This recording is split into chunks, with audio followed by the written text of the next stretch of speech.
All right. Let me just finalize this. Okay. So anybody that comes in the waiting room after now, I do plan on checking the attendance again around the 15-minute mark. Let me check one more time before we get started. Yeah, it looks pretty good. So no real announcements other than, we're at the end of week 7. So that means you can anticipate exam 2 to become available this upcoming Sunday. It'll be available for 7 days where you can earn up to 100%, and then past the due date, there's a 10% late penalty, right? Let me see what else. Yeah, so today we're just going to work on a homework session for section 6.1.6. Going through questions about anything, feel free to unmute yourself or type in the chat. I do monitor the chat. Otherwise, let's see if we can pull up these questions.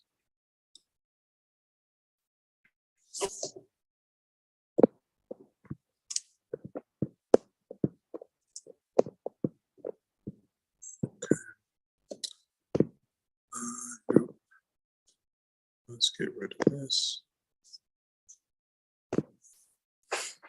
Let's hop over into our 4 p.m., which is this one.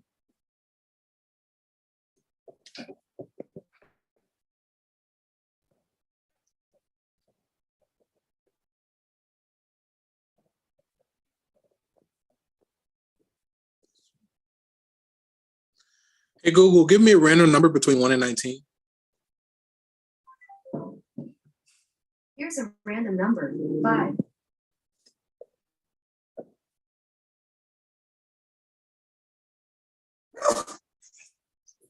What, you see a squirrel? I know. No, leave it. Okay. Leave it. Hear her warming up her vocal cords. So the functions f and g are given. Find each of the following functions and say this domain. Right. So we're just combining functions. So f plus g, f minus g, f times g, and f divided by g. So when we say f plus g, there are no like terms. So we just list them all. List all the terms added together. So it's going to be the square root of x, square root of x plus x minus 15.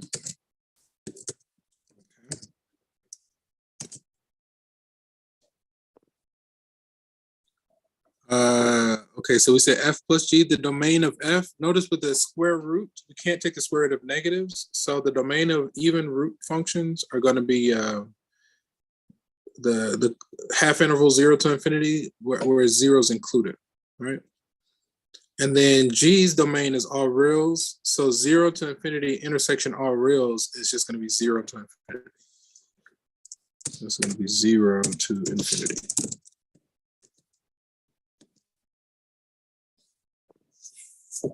F minus g, again, no like terms. So we're just going to say square root of x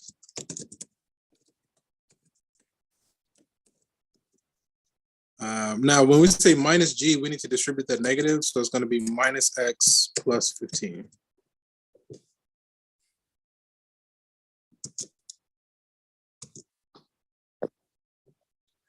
I think it's the same restriction, just 0 to infinity. Same argument as before.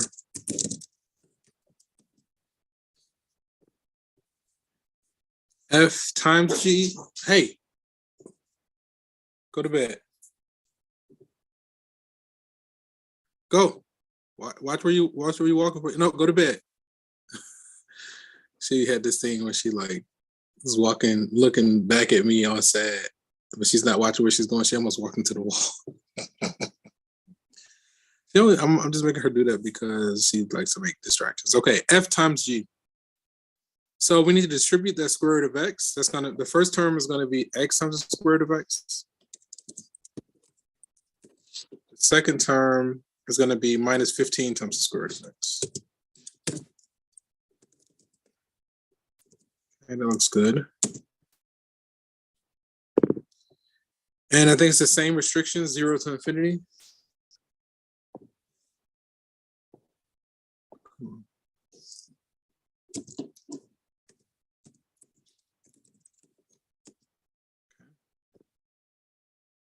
If we say f divided by g, okay, so there's no like cancellation or anything going on like that. So we're going to say the square root of x divided by x minus 15, okay?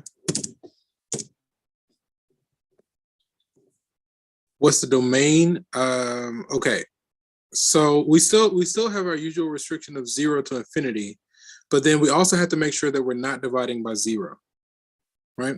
So when x is 15, it makes a 0 in the denominator. So, you know, we still want 0 to infinity excluding 15. So we're going to do the following. 0 to 15, but then 15 gets a parentheses, union. Then we want to say from 15 to infinity and beyond.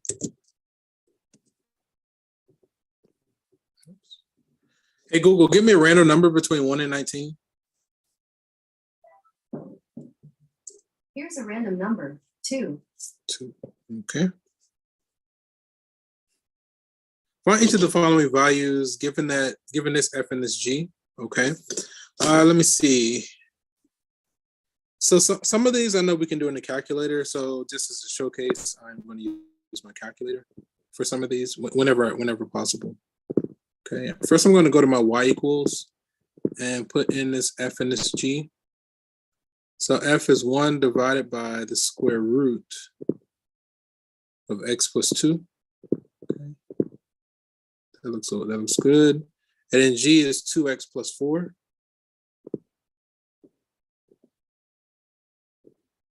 Okay. Professor, right. Yes. can I talk to you after class? Yeah. Okay, thank you. Just you know, usually I open the floor for questions at the end. That's the time. Let's see. So okay. So now we want to plug in, we want to basically for A, it says f plus g of -1. We're just going to do f of -1 plus g of -1. So we're going to plug a -1 in for f, get an answer, plug a -1 in for g, get an answer, and then add those two answers together. Okay. So let me see if I do it here. So first I want to call in the function f. I want to say f of -1 plus, now I want to call in the function g. I want to say g of -1. Okay, let's see what happens. So we get 3. I'm just going to go with 3. F minus g of 0. Now, that means f of 0 minus g of 0. If we plug a 0 into f, we're going to get 1 over the square root of 2. And then we plug a 0 into g, we get a 4.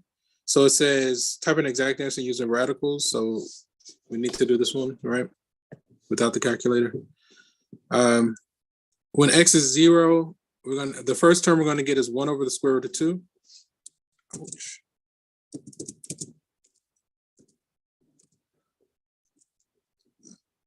Minus g of 0 is 4. I think I'm going to just submit it like this.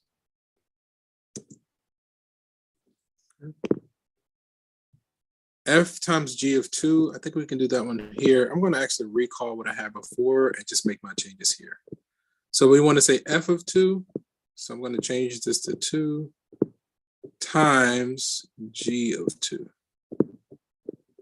Okay. And we get 4 in this case.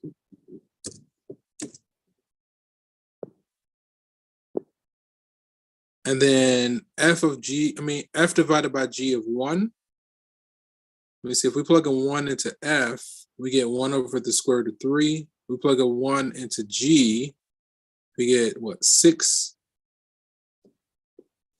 Let me see, f is, let me see, we said 1 over the square root of 3. Okay. G, we plug in a 1, we get 6. So then this is what, 1 over 6 times the square root of 3?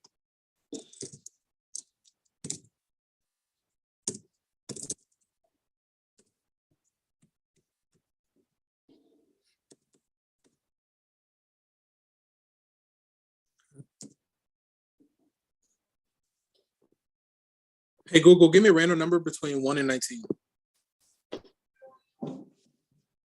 19. Okay.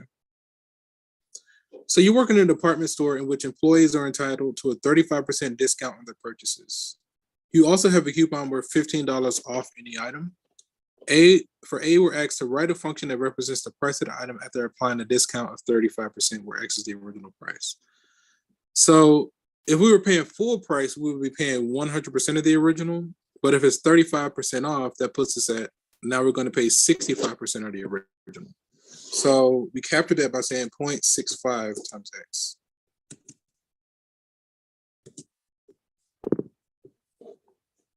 So then for B, I'll write a function that represents the price of the item after applying a coupon where X is the original price. So the coupon is $15 off in the item. So we take the original cost of the item minus $15. So for C, it says, use a composition of your two functions from A and B to model your costs for an item if the clerk applies a discount first and then the coupon. The discount, so we want to do F first and then do G. So that means we're finding G compose F, right? So if we're finding G compose F, let's start with the outside function, which is X minus 15, but let's replace each X with a blank parenthesis. So we got an X minus 15. And then the inside function is what we want to do first, which is the 0.65, right? We can actually just lose the parentheses here and we get this result. Now you can say by that window, as long as you're not acting, you know, like a wild chihuahua, like a feral chihuahua. She sees anything move out there and she's like, it's so funny because she acts all big and bad, but then, I mean, she'll chase the squirrel. She has not caught, she cannot catch them. They're way too fast. And then they just run up the tree like ninjas. And so, you know, she cannot catch them unless she sneaks up on an injured one. But other things, like she'll bark and act all bad, but then the minute she's face to face, she's like, she'll like run behind me and bark from behind me. It's so funny. Okay, with D, use a composition of your two functions if they apply the coupon first, right? So I think for part C, we did G compose F. Now let's do F compose G. So F is our outside function. So we're going to do the 0.65 times our X. Let me say 0.65. But we're replacing the X with a blank parentheses. And then into the blank parentheses, we put our G, which is X minus 15. Okay. And then we simplify. So we're going to distribute that 0.65. And then what is that going to be? Minus. Hey, Google, what's 65% of 15? 65% of 15 is 9.75. Okay, that's fine. 9.75. Okay.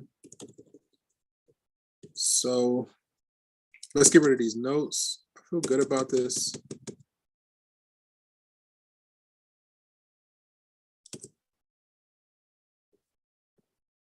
Okay.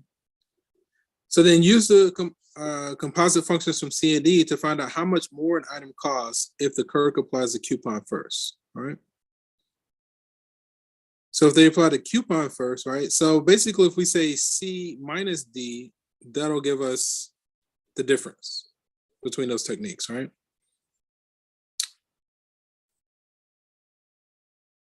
Hey, Google, what's 15 minus 9.75? 5.25. 9.75 is 5.25. Okay, so $5.25 more if they apply the coupon first.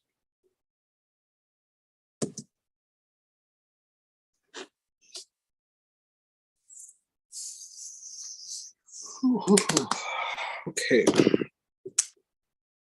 Ooh. Okay, let's keep going. Let me check on you guys in Zoom. Let's see. Get a student.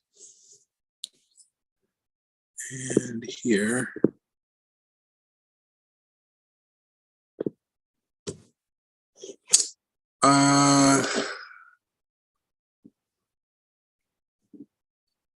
With the code, have you, let me see, who's the student? Are you still on the call? Can you hear me? Mr. Washington, are you on the call? Yes, sir. Have you called the bookstore or gone up to the bookstore? I tried to go there one day, but they were closed, even though they said they were supposed to be open during those hours. So, What day and what time was that? that was 2 days ago, Monday, and I don't know the time. Like an approximate, like Maybe around 3. so. Yeah, you would have to go up there. I would encourage you to go up there and talk to somebody. Just you have to kind of hound them. Mhm. There, No, I said yes, sir. Yeah, there are a lot of like processes at Morehouse that you have to hound them. Like especially in like Gloucester Hall, the administration building, and you just got to hound people. Like if they're supposed to be, and by hound I just mean kind of keep going up there, or Yes, sir, like I understand. because they just kind of like that. I don't. If it was like Monday, I know yesterday they had Vice President Harris on campus, so that could have been closed. I'm not sure of another reason why it would have been closed during business hours. But yeah, I would encourage you to like go to the bookstore, go up there, and also contact the math department chair and kind of let him know. Yes, sir. Have you checked? You bought it online or you bought it online? I bought it online. When did you buy Yes. it? Through the bookstore. I mean, when? Let me check my email. I mean, it doesn't have to. Like, was it It recent was it was weeks ago. like that should be quick. So I would say just be sure to check your email and check your spam folder to see if you correspondence from them. Because I know one student, he got a code and then you had to like follow the prompts. It was kind of weird. Like it wasn't the code for my math lab, but he had to use that code in a separate website, and then that separate website gave him the code for my math lab. But yeah, I ordered it on the 19th. And I don't know why it's taking them so long.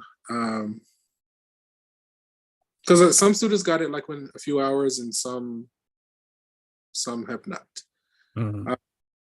But yeah, I would encourage you to go up to the bookstore, talk to somebody, email them, call, and also probably send an email to the math department chair and maybe CC me in it. But you really got to like kind of hound the bookstore people. They're the ones that you got to like talk to, and they'll probably be able to do something on the spot. Because you definitely don't want something like that lingering, because then it'll like affect everything. Right. Yeah.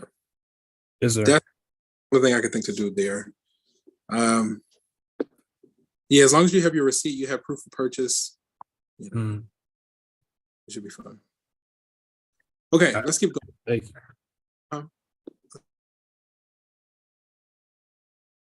Let's keep going. Okay, I think we did this one. Hey, Google, give me a random number between 1 and 19. 11. Okay, let's go like this. So the functions f and g are given. Evaluate f compose g and find the domain of the composite function. F compose g, right? So again, this open circle, it means the second function inside the first function, right? So f of g of x. So let's start with the outside function, but we're going to replace each x with a blank parentheses. So we got the square root of x minus 6. Notice I replaced the x with a blank parentheses.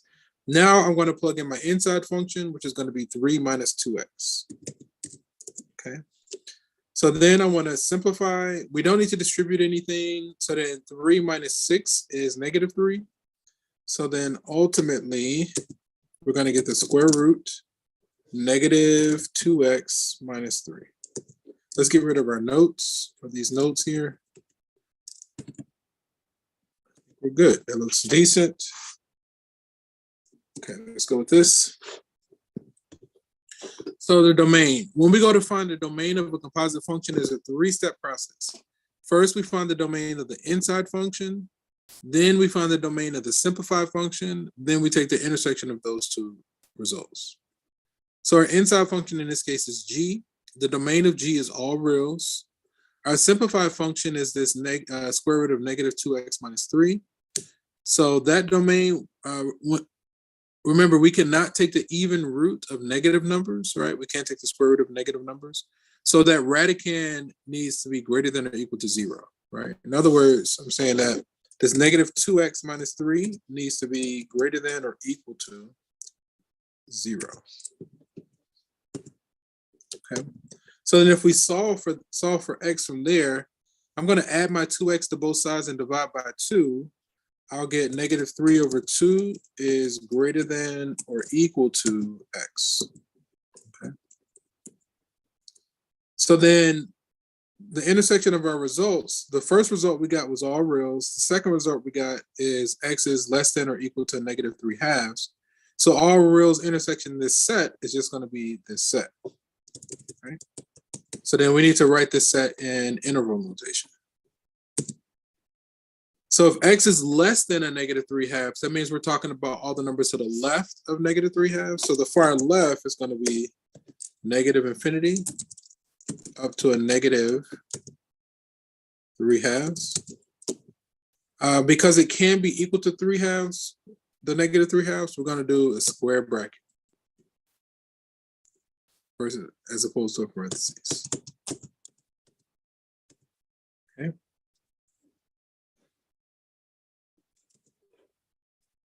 Okay. Hey Google, give me a random number between 1 and 19. It's a random number, 9. 9 is here.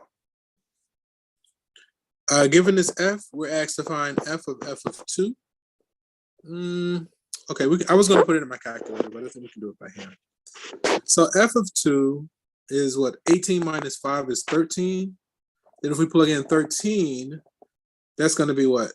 90 plus 21 is 111. Minus 5 is what? 106. Let's go with 106.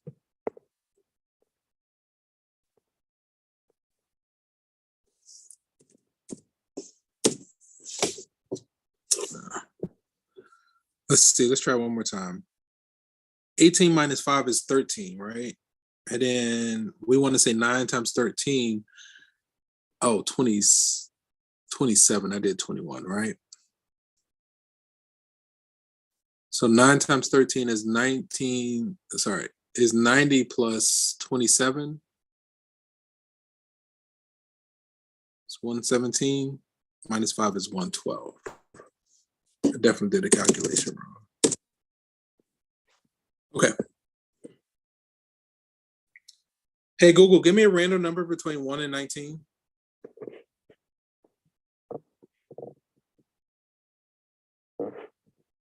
Hey, Google. Okay. 14. She was taking her sweet time. So the functions f and g are given. Evaluate f composed g and find the domain of the composite function. So let's start with the outside function, which is our f. We're going to say the square root of, I'm going to do my blank parentheses, minus 6.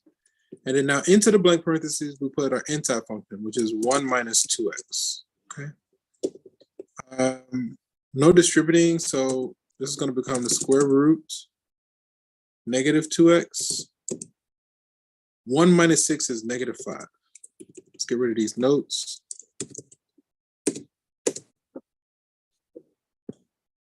The domain. Okay. The domain of the inside function is going to be all reals. The domain of the simplified function. So this negative 2x minus 5 needs to be greater than or equal to 0. So if we add and divide, we get a negative 5/2 is greater than or equal to x. And that in interval notation, the far left is going to be negative infinity up until a negative 5/2. And the 5/2 gets a square bracket because it can be equal to 0.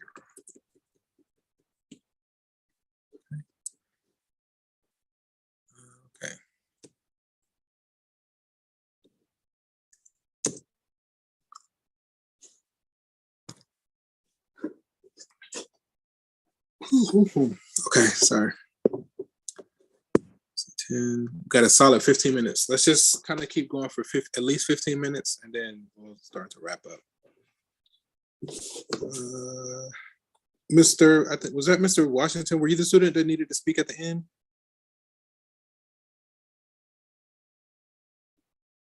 I'm not sure who that was. Who was the student that needed to speak at the end? Are you still on the call? Or did it get resolved? Same thing?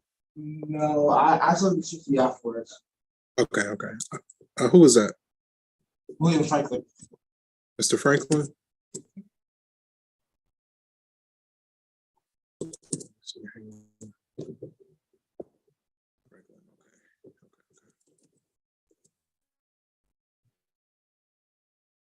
Okay. Hey Google, give me a random number between 1 and 19. Here's a random number, 19. Okay, so let's do question 1. Given this f and this g, do these evaluations. Okay, I'm going to use my calculator whenever possible. So if I go to my y equals, my f is x squared minus 4 minus 4x, right? My g is 4 minus x cubed. Okay. Clear. So for A, with this f plus g of -4, what we're doing is f of -4 plus g of -4. So we're plugging -4 into both functions. We're going to find f of -4, we get an answer. We're going to find g of -4 and get an answer, and then say subtract those two answers or add those two answers together. Right? So let's go ahead and find f of -4. And we said what? Plus, let's call in the function g. G of -4. What do we get? We get 100. So let's go with 100.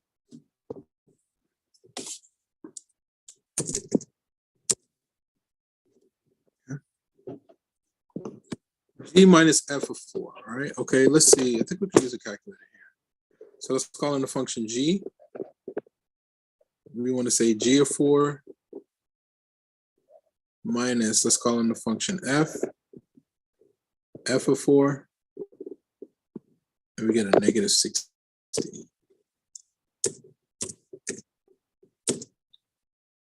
Okay. F times g of -1. So I'm going to call on the first one I typed in. So we want to say f of -1 and then times, nope. F of -1 times g of -1. Okay. And we get 25.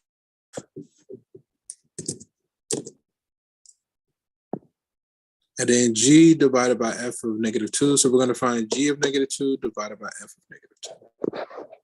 So I'm going to call on the second one that I did. Okay. So we want to say g of -2. So I need to insert the negative. And we want to say divided by f of -2.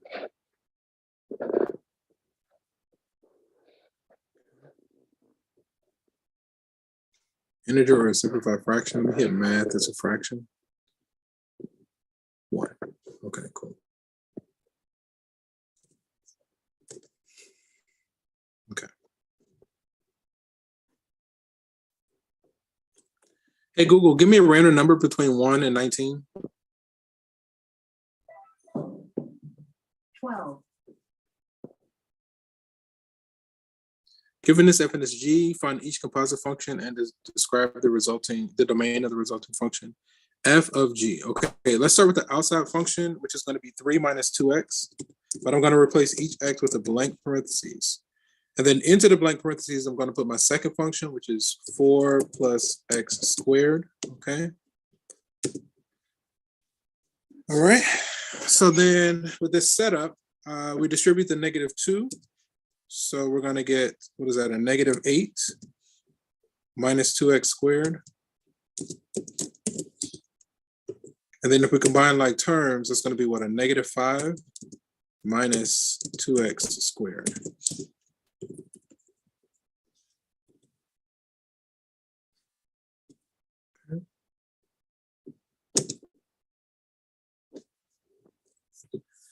So then for the domain of a composition, first we find the domain of the inside function. That domain is going to be all reals.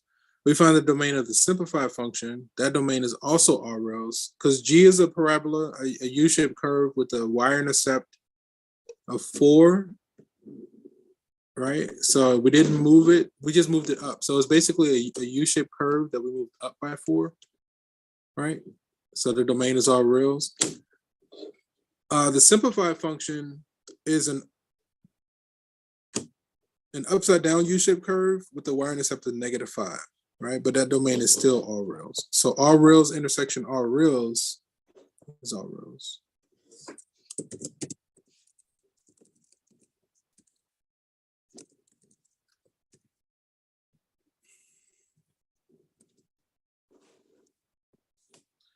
G compose F. Let's start with the outside function. So 4x squared, 4 plus, but we're going to replace each x with a blank parentheses. And then inside the blank parentheses, we put the other function, which is 3 minus 2x. And then we need to like expand and simplify. So the 4 persists for right now.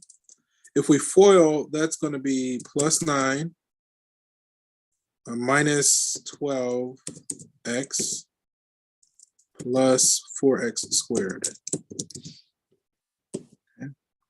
And then if we combine like terms, 4x squared minus 12x plus 13.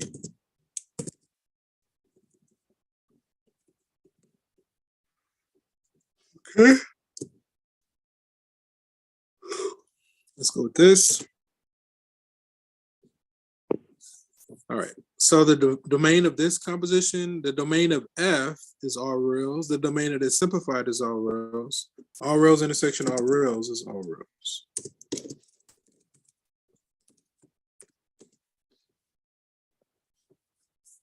F of x. Okay, let's start with the outside function. So that's going to be 3 minus 2x, but we're going to replace each x with a blank parentheses.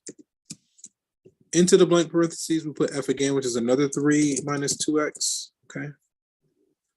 So then if we simplify, the 3 persists. If we distribute the -2, that's going to become a -6 plus 4x, okay?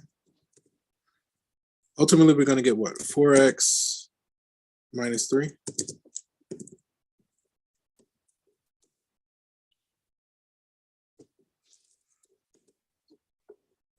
Okay.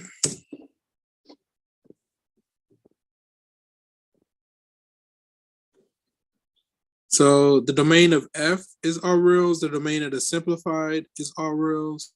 So all reals intersection all reals is all reals.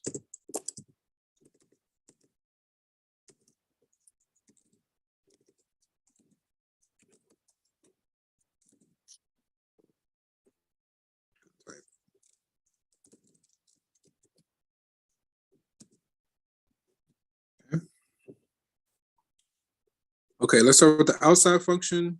So 4 plus x squared, 4 plus x squared. Notice my use of blank parentheses. And then on the inside, we do another 4 plus x squared, okay? And then if we expand, the first 4 persists. If we FOIL, that's gonna become what, 16 plus 8x squared plus x to the power 4. Okay. 16 and 4 is what, 20? So those two combine to give us 20.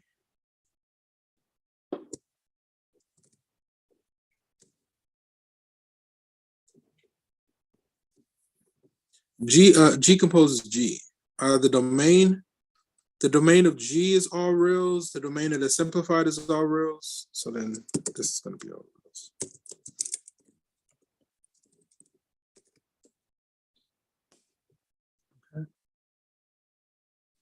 I think we got time for at least one more. Hey, Google, give me a random number between 1 and 19. Possibly 2. Here's a random number, 7. 7. Let's see, 7. Given this f and this g, we're asked to find f composed g of 0. Let me see if I can do this in a calculator. Well, here, if we do g of 0, that's going to be -3. If we plug -3 into f, it's going to be what? -9 plus 4 is -5. -5. Hey, Google, give me a random number between 1 and 19. 14. Okay, so this is more than likely going to be our last one. F composed G. So let's start with the outside function. Absolute value. But then the inside function is going to be what? X squared minus 13.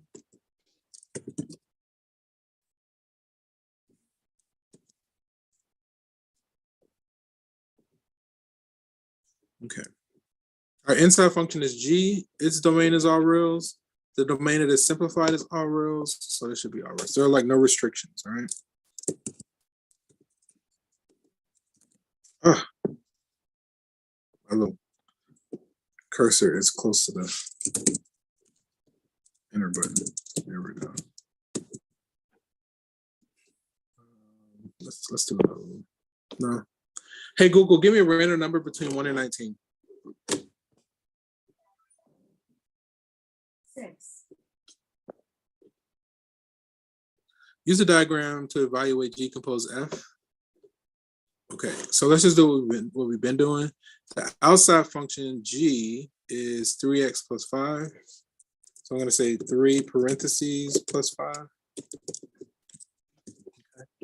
But if that's G, then F goes on the inside. We got x squared minus 1, x squared minus 1. Okay. So then if we distribute, we get 3x squared minus 3 plus 5 is just going to be plus 2. Okay.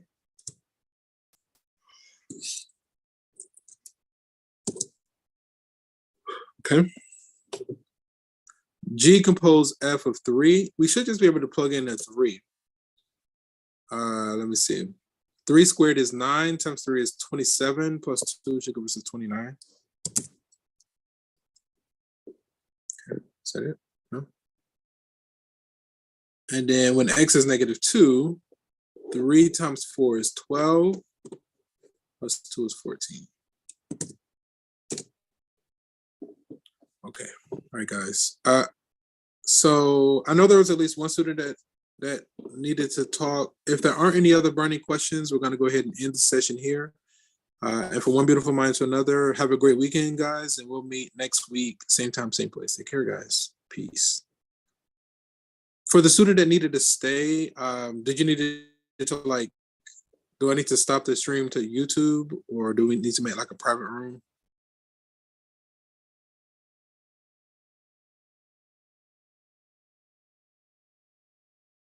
Oh, did he disappear?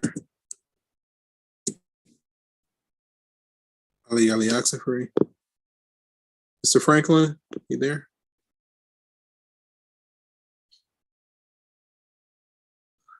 I had a feeling this was going to happen. This is usually what happens. Ali Oxenfree, going once.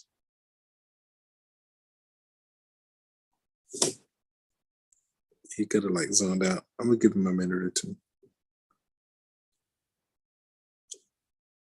All right, guys. Mr. Franklin, hello, hello. I'm here. Okay, there you are. Did I need to stop the stream to YouTube, or did I need to make a private room? You don't have to stop if you don't want to. I don't think. Actually, yeah, no. Go ahead. Yeah. I have 3 questions. So the first question is, do I need to contact the head of the math department to figure out what I'm supposed to do? Because if I go to the bookstore, They don't know what they're doing either. They what? They don't know what they're doing either. And I don't know if I'm supposed to pay out of pocket for the account or with the credit they gave me. Do you have to use your book voucher? I don't know if we can use it anymore. I tried to use it, but I don't think we can. You should be able to use it. Yeah, I would. The books are the people you need to talk to. Like that's something for them. You should be. I'll email the head of the department because They're aware of like. It's not entirely their fault because it's like, okay, the administrators were negotiating with the Pearson rep, and so that was supposed to be done before the semester started, and it wasn't. So it was delayed by like almost 4 weeks, but you guys had like 4 weeks of free access, right? And then once they finally finalized the deal, so they know that like there are students that are using this. You just kind of need to make your presence known, and you really need to talk to the manager or somebody at the bookstore. That's who you need to speak to, and just kind of explain everything to them. And then they might be able to fix it on the spot, or they can give you a better explanation as to what to do.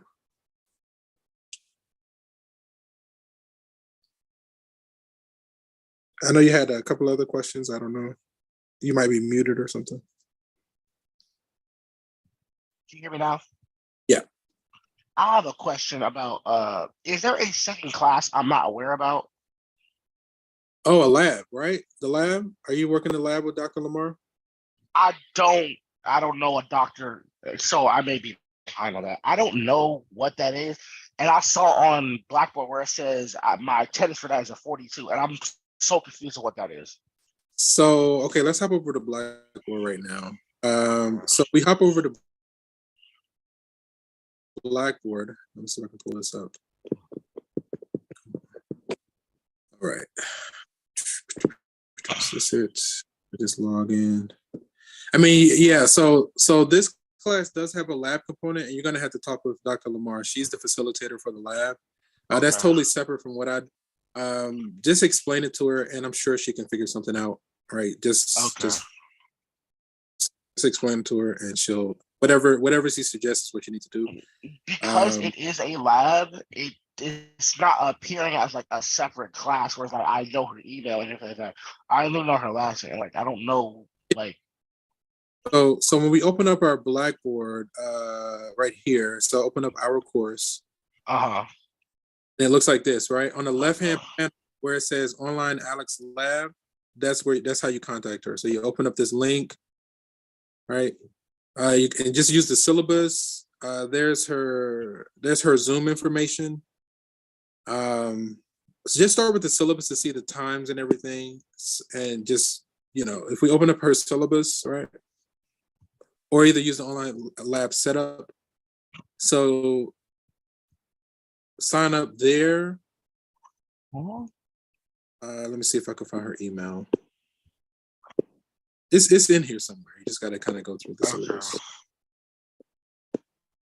Let me see. Is this it?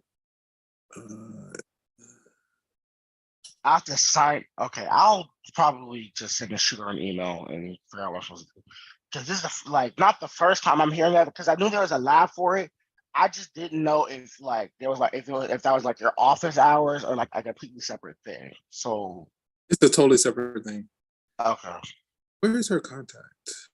Let's see. It should have been right at the top. Let me go back.